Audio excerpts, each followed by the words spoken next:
네, 반갑습니다. 오늘 말씀은 나의 리즈 시절이라는 제목으로 전하겠습니다. 여러분, 리즈 시절 혹은 리즈 갱신했다 이런 표현 쓰시나요? 좀 옛날 말인가요? 요새는 이런 말 잘 안 하나요? 제가 찾아봤는데 프라임 타임 뭐 이렇게 쓴다고 하더라고요. 아니면은 뭐 폼 미쳤다. 네, 뭐 이런 표현을 쓴다고 하더라고요. 네, 리즈 시절, 프라임 타임, 폼 미쳤다. 다 무엇을 의미할까요? 네, 우리 인생의 전성기라고 말할 수 있는 그 때를 이런 표현들로 말하는 것 같습니다. 여러분들의 리즈 시절과 여러분들의 프라임 타임, 지금 가장 폼 좋았던 그 시절이 있으신가요? 네, 대답이 없으신데, 네, 지금일 수도 있고 혹은 아직 안 왔을 수도 있습니다. 네, 다 좋습니다. 이런 리즈 시절도 좋지만 어떤 사람에게는 과거를 생각하면 그렇게 썩 유쾌하지 않은 기억들이 떠오르시는 분들도 계실지 모르겠어요. 저도 굉장히 아픈 기억이 하나 있는데요. 제가 소명을 받아서 이제 신학대학원에 가야겠다 이렇게 다짐을 하고 신학대학원에 딱 입학을 했는데요. 어떤 일이 벌어진지 아세요? 제가 오래 사귀었던 여자친구가 신학대학원 들어가자마자 신학생은 싫다, 나 목회자 사모 되기 싫다라고 해서 떠나갔어요. 네, 계절학기 중이었는데 연락을 해도 연락을 안 받아요. 뭐해, 밥 먹었어? 자니? 아무리 연락을 해도 그 습속에서 공부하는데 기도를 해도 막 미치겠더라고요. 참 나는 주님의 부르심을 받아서 신학교에 왔는데 결과는 시작부터 여자친구가 날 버리고 떠나갔다. 네. 그래서 저는 이 신학교를 생각하면 되게 은혜롭고 좋은 것도 있지만 한켠이 좀 아린 약간 그런 기억도 있어요. 지금에는 이 일들 후에 지금 사랑하는 저희 아내를 만났다라고 잘 말할 수 있겠지만 솔직히 그때는 정말 어떻게 해야 할지 모르겠더라고요. 혹시 제 나이를 아시는지 모르겠는데 그때가 이미 30 중반이었어요. 그래서 아무것도 앞이 보이지 않았고 눈앞이 캄캄했고 심지어 모아둔 돈도 별로 없었고 아예 없었고요. 그 당시 전도사 월급이 혹시 이런 거 말해도 되나 모르겠어요. 월급이 얼마였냐면 한 달에 100만 원이었어요. 예. 어떻게 내가 결혼은 할 수 있을까? 이제 내 인생 망했다. 누가 나 같은 이 전도사를 좋아해서 나랑 결혼할 수 있을까? 너무 막막했어요. 시작부터가 그렇게 조금 시작이 되었는데 드리고 싶은 말씀이 뭐냐면은 여러분 중에서도 과거를 생각하면 너무 좋았지라고 생각하시는 분도 있겠지만 생각만 해도 뭔가 아찔한 그런 기억을 가지고 계신 분이 계실지 모르겠어요. 저는 그 캄캄함이 무엇인지 그 아찔함이 무엇인지 조금은 이해할 수 있을 것 같은데요. 어떤 여기 앉아 계신 분들 중에 누군가는 무언가를 도전했다가 뜻대로 풀리지 않아서 실패했던 경험이 있을 수 있고 저처럼 관계를 잘해보려고 했지만 의도치 않게 관계가 잘 되지 않았던 관계에 실패했던 경험도 있고 혹은 다른 사람 모르게 남들에게는 들키고 싶지 않은 나만이 가진 나만 아는 어떤 창피한 기억, 좀 부끄러운 기억이 있을지 모르겠어요. 이런 것들은 다 썩 유쾌하지 않은 기억들이죠. 하지만 좋은 기억이었든지 나쁜 기억이었든지 씁쓸한 기억이었든지 과거를 생각한다는 것은 어떠한 공통점을 가지고 있습니다. 과거는 우리가 과거를 생각하고 과거에 매여 있다는 것은 우리를 그 시간 속에 붙들어 두고 가두어 두는 그런 힘이 있는 것 같아요. 여러분 빛나던 시절 그 리즈 시절을 늘 기억하며 이야기하는 사람들에게 한번 물어보세요. 왜 자꾸 그때를 좋아하시고 그때를 그리워하시죠? 이렇게 물어보면 되게 답은 이럴 것 같아요. 그때가 좋았으니까요. 지금이 그때 같지 않아서 그때가 너무 그리워요. 이렇게 말할 것 같아요. 여러분들 혹시 선배나 부모님이나 아니면 직장 상사나 언니, 오빠, 누나, 형들이 이런 말 하는 거 제일 싫어하시죠? 나 때는 말이야. 네. 혹시 여러분 중에 하고 계신 분들 계신지 모르겠어요. 나 때는 말이야 왜 싫죠? 그 사람들의 그냥 과거에 갇혀서 지금 그래서 뭐 어쩌란 말이야 잘 모르겠는데 자꾸 나 때는 말이야 하면은 힘들어요, 마음이. 또 과거에 어떤 상처나 아픔을 가지고 있는 그런 사람들도 마찬가지예요. 그런 과거의 기억들을 생각할 때 그 기억이 계속해서 우리의 발목을 붙잡을 때가 있어요. 잠들려고 누웠는데 밤중에 문득문득 그런 기억들이 떠오르기도 하고, 새로운 일을 시작하려고 하는데 그 기억이 우리의 발목을 붙잡을 때가 굉장히 많고, 두렵고 떨리는 순간들이 참 많죠. 이런 좋았던 기억이라든지 아니면 안 좋았던 기억, 이 두 가지 모두 밑바닥에는 이런 속삭임이 있는데요. 나는 여기까지야. 나한테 이제 더 좋은 일은 없을 것 같아. 나는 여기까지야. 이런 속삭임이 숨어 있습니다. 이렇게 과거는 과거에 매여 있고 과거만을 바라보면 그 과거가 우리의 삶을 붙잡고 있습니다. 그렇게 과거에 붙잡힌 사람들은 한 가지를 잃어버리게 되는데요. 그것이 무엇이냐? 바로 하나님이 지금 나를 위해서, 나의 인생을 위해서 무엇을 행하고 계신가? 하나님이 나를 위해서 어떤 일을 행하고 계시고 나의 앞에 어떤 길을 준비하고 계신가? 그것을 보지 못하게 됩니다. 오늘 본문에도 이스라엘 백성들은 그러했습니다. 이스라엘 백성들이 오늘 본문 가운데 처한 상황이 어떠하냐면요, 바벨론의 포로로 잡혀왔어요. 바벨론의 포로로 잡혀와서 나라를 잃었고 고향을 떠나서 가족들을 만나지 못한 채 그렇게 뿔뿔이 흩어져 있는 상황 속에 지내고 있는데, 그렇게 바벨론에 잡혀온 사람들이 뭐라고 이야기를 하냐면은, 이사야서를 읽다 보면 뭐라고 이야기하냐면요, 하나님이 나를 잊어버리셨다. 하나님이 나를 버리셨다. 하나님이 나를 버리셨기 때문에, 나를 돌보지 않으시기 때문에 내가 이런 일을 겪는 거 아닌가. 하나님이 나를 더 이상 돌보지 않으시고 나를 위해서 일하고 계시지 않는다. 그래서 내가 이 일을 겪을 때에 하나님께도 답이 없을지 모르겠다. 이렇게 고백을 해요. 이렇게 오늘 말씀은 과거에 사로잡혀서 하나님이 자신을 잊었다라고 말하는 그 백성들, 나의 미래가 없고 현재의 내 삶에 도저히 답이 없다라고 느끼는 그 백성들을 향해서 하나님이 주시는 말씀이에요. 오늘 읽은 성경 말씀 초반부를 보면 어떤 이야기가 나올까요? 예전에 모세와 함께 이스라엘 백성들이 이집트를 탈출했던 그 출애굽 이야기를 전반부에 하고 있어요. 홍해 바다를 가르시고 이집트의 병거와 말을 다 그 물속에 수장시키신 그 이야기가 먼저 나오는데요. 제가 생각할 때 이스라엘 역사에 있어서 가장 폼이 좋았던 때가 이때가 아니었을까. 멋지게 탈출했는데 하나님이 막 홍해도 가르시고 그 길을 마른 길로 건너가게 하시고, 뒤에 있던 그 무적의 군대는 홍해 가운데 그냥 수장시켜 버리시는 그 놀라운 구원의 역사를 경험한 때, 그때가 리즈 시절이 아닐까 저는 꼽아볼 수 있겠는데요. 그런데 놀라운 것은요, 하나님께서 베푸셨던 이 놀라운 구원의 역사를 말씀하시고 난 다음에 18절에서 이렇게 말씀하세요. 한번 같이 보실까요? 함께 읽어볼게요. 시작. 너희는 이전 일을 기억하지 말며 옛날 일을 생각하지 말라. 조금 이상하지 않으세요? 방금 전까지 하나님이 베푸셨던 굉장히 놀라운 구원의 역사를 이야기하고 나서 그 프라임 타임을 언급하셨는데, 곧바로 하신 말씀이 뭐냐면은 그 이전 일을 기억하지 말라. 그 옛적 일을 생각하지 말라라고 말씀하세요. 왜 그러셨을까요? 19절에서 이렇게 말씀하세요. 보라, 내가 새 일을 행하리니 이제 나타낼 것이라.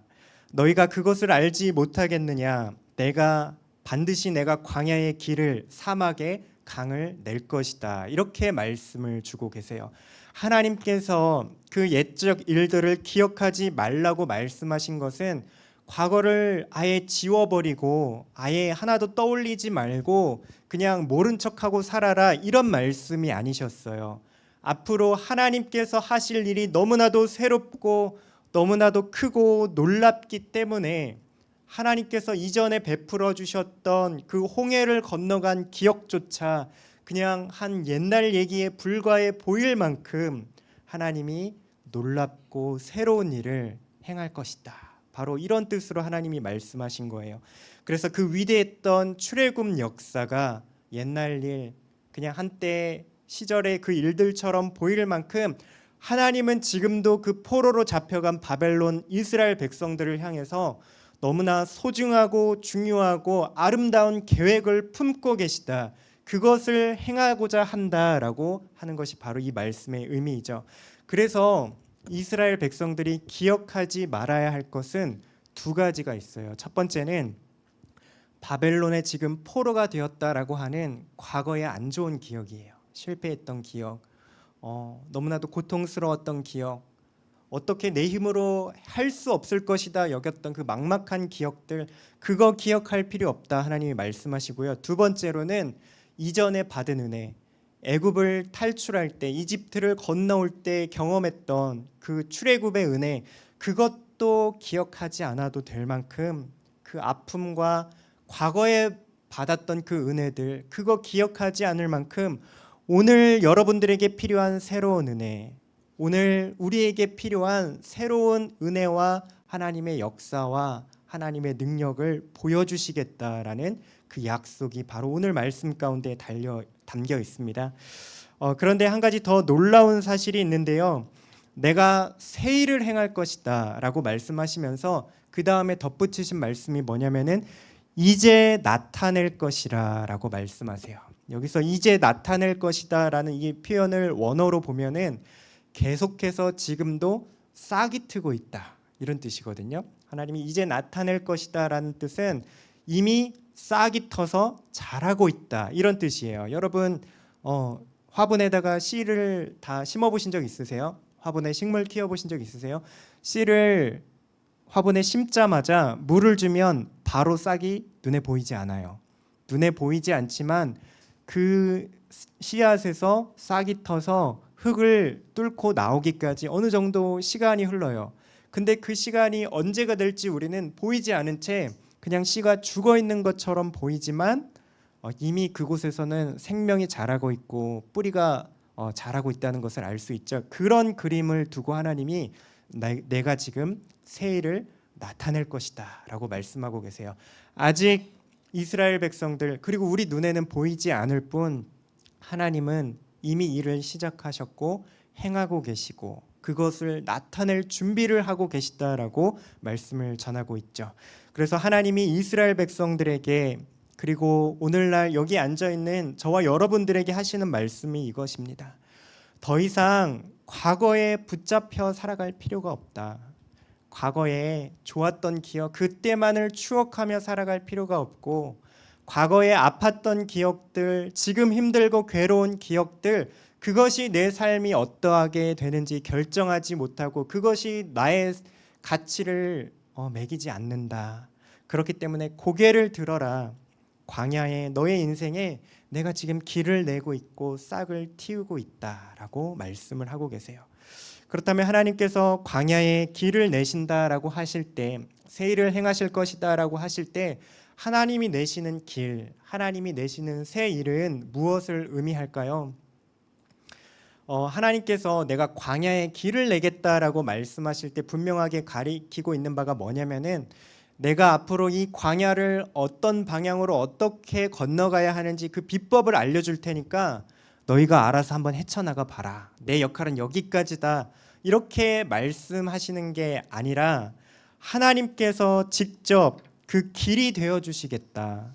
내가 길을 내어주고 내가 그 길이 되겠다라고 말씀을 하고 계십니다.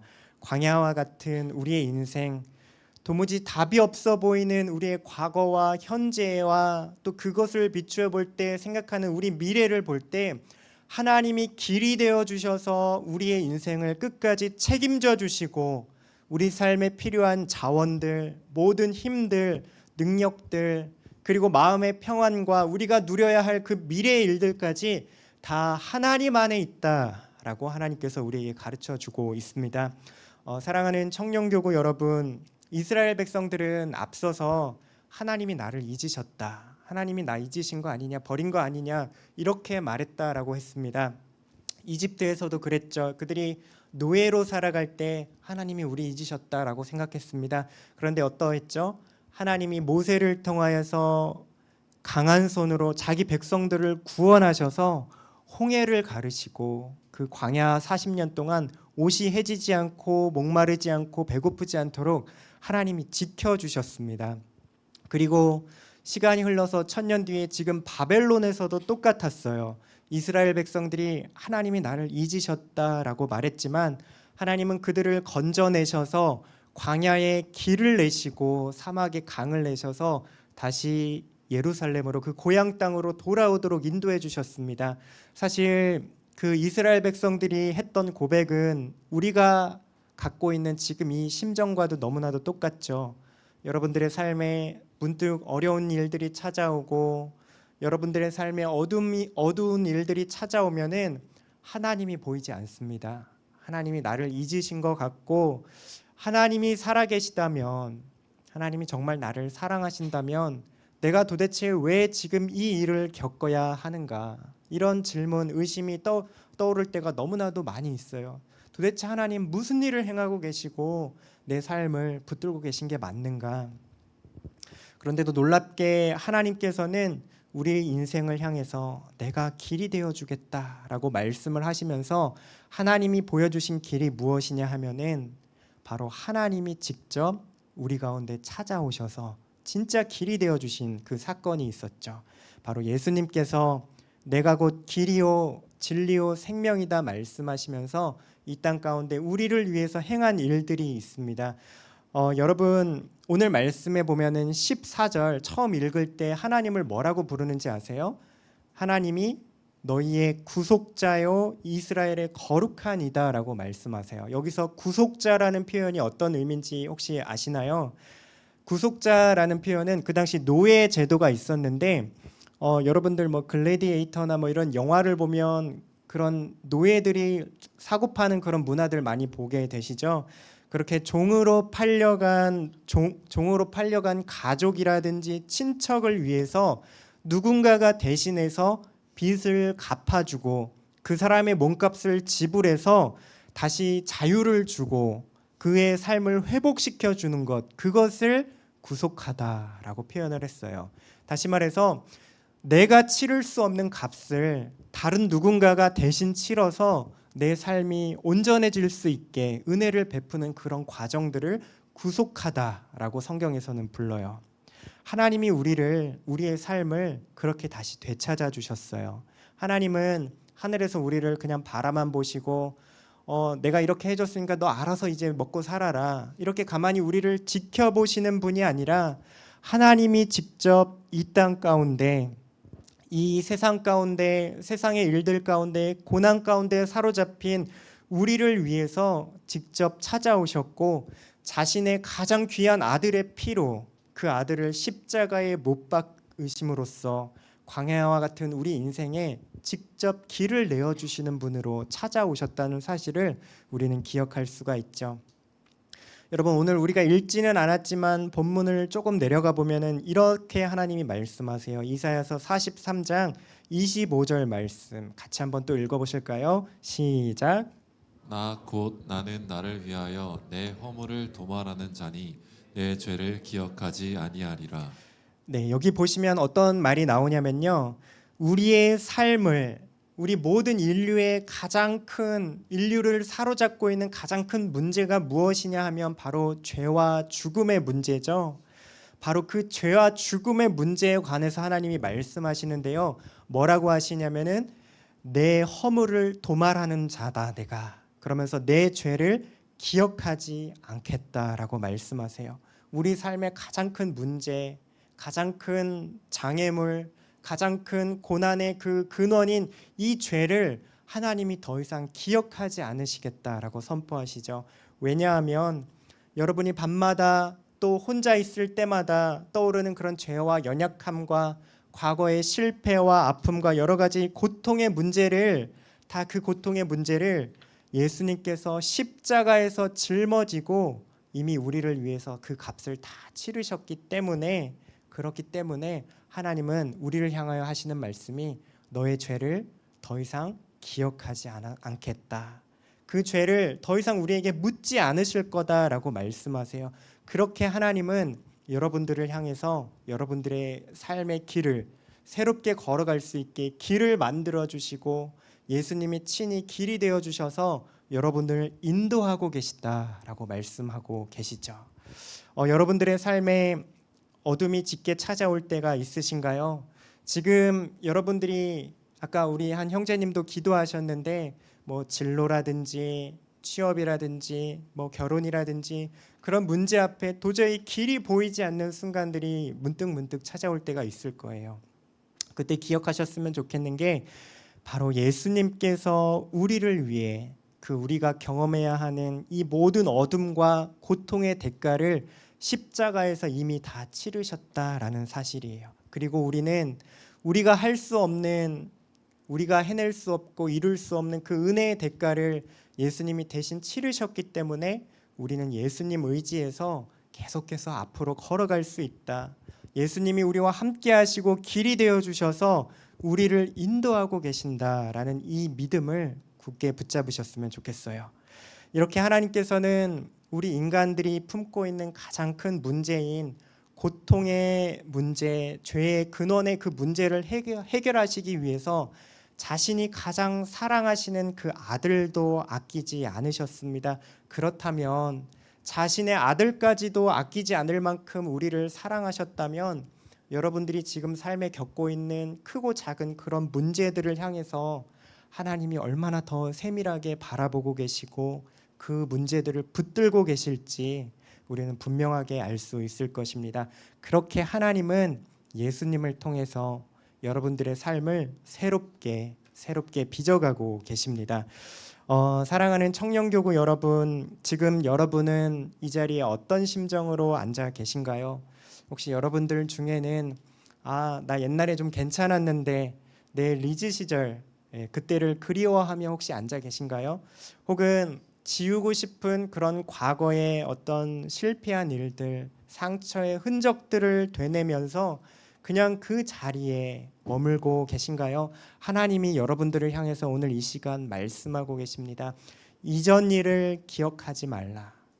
과거에 좋았던 일들, 과거에 하나님을 만났던 기억, 그 은혜 받았던 추억들, 그것도 좋지만 그거 기억하지 않아도 된다. 왜냐하면 내가 오늘 너희에게 필요한 새로운 은혜를 예비하고 있고 지금도 내려주기 위해서 하나님이 일하고 계시기 때문이다.